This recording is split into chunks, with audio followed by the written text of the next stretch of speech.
Ito po ang ating Baby Bjorn Bliss Bouncer.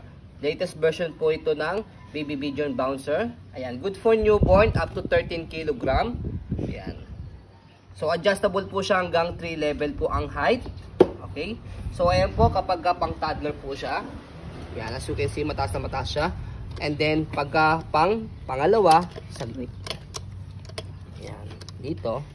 Ayan, pagka pang newborn sa pinakababa. Pag na-fold. Ayan, pag i-fold po siya itong kulay pula, itasin lang po siya. Wait, mami. Ayan, okay? Oh, Space saver po siya kasi manipis siya. Travel check. Ayan, meron siya nabibiling bag. Ayan, so separate purchase po yun as accessories po niya. Ang brand new price po yun is 2.5 po.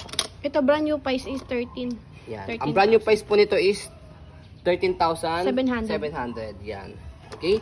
Turn na So yun. meron po siya kasamang manual dito. Ito parang booklet yata to pero hayaan nyo na to. Booklet niya.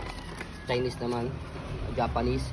So, adjustable po yung kanyang harness. Yan. Okay. For example, ito po yung aming model na baby. 2 years old, 10 kg. Yan. Okay na okay po pa sa kanya. Okay. Gamitin po yan. Okay. So, kinagandahan sa kanya by the way is mesh type po siya, hindi po mainit sa likod ni baby. Yan. Already washed na rin po and ready to use na. Wala po siyang faded, wala po siyang discoloration, wala rin po siyang issue.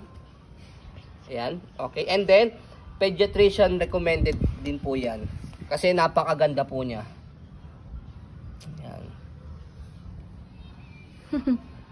Chill ah. So yan, as you can see, kita-kita nyo naman po yung model po namin, yung baby po namin. Chill na chill. Chill lang po siya. Pag toddler, hindi na kailangan ng harness po sa kanya. Yan. Okay, pang newborn lang po talaga. Okay. So yan, matibay yan, no? Bounce, bounce, bounce. Bounce, bounce. Okay na, go. Pwede mo natin. Apunta dito mo. Hindi, okay na. Cut natin. So ayan po, as you can see, very details po kami sa pag-video. Kasi ang shop policy po namin, no refund, no exchange, what you see is what you get. So yun po, maraming salamat. Have a nice day and God bless po.